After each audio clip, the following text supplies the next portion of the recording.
Maharashtra superfast news चॅनलमध्ये आपले सहर्ष स्वागत आहे।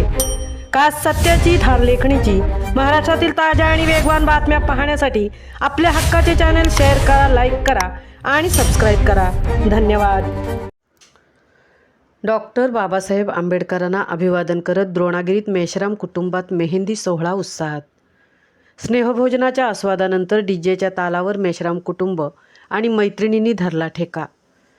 द्रोणागिरी येथील देवकृपा सोसायटीत राहणारे सौ अश्विनी आणि जनार्दन मनसाराम मेश्राम यांची सुकन्या चिरंजीव सौका पायल हिचा मेहंदी सोहळा 22 मे रोजी अत्यंत हर्षोल्हासात संपन्न झाला।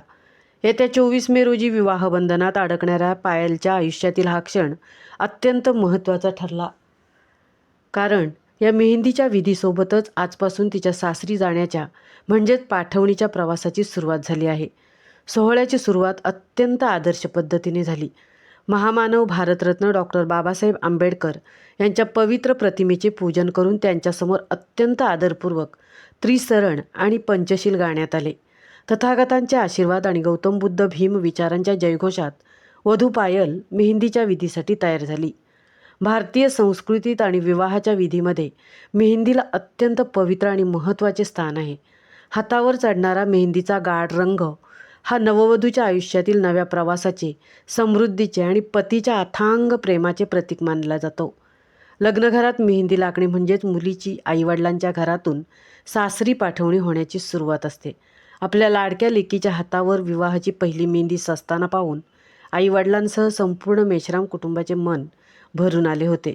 या सोहळ्याचे मुख्य आकर्षण ठरल्या त्या पायलच्या जीवाभावाच्या मैत्रिणी नम्रता, श्वेता, दीप्ती आणि प्रणाली यांनी एकत्र येत आता आपली लाडकी मैत्रीण स्वतःच्या घरी जाणार ही भावना व्यक्त करणारी एकापेक्षा एक सरस मराठी हिंदी गाणी लावून संपूर्ण वातावरण बाहुरून टाकले। वधू पायलच्या सोबतीने देवकृपा सोसायटीमधील आणि आलेल्या सर्व पाहुण्या महिलांनी आपल्या हातावर मेहंदीचे आकर्षक रंग सजवले। मेहंदीचा विधी आणि गाण्यांचा कार्यक्रम संपन्न झाल्यानंतर मेश्राम कुटुंबाच्या वतीने आलेल्या सर्व पाहुण्यांसाठी खास स्नेहभोजनाचे आयोजन करण्यात आले होते। उपस्थित सर्व नातेवाईक, मित्रपरिवार आणि सोसायटीमधील नागरिकांनी भोजनाचा आस्वाद घेतला आणि या स्नेहभोजनानंतर डीजेच्या दणदणाट सुरू झाला आणि संपूर्ण माहोल बदलून गेला।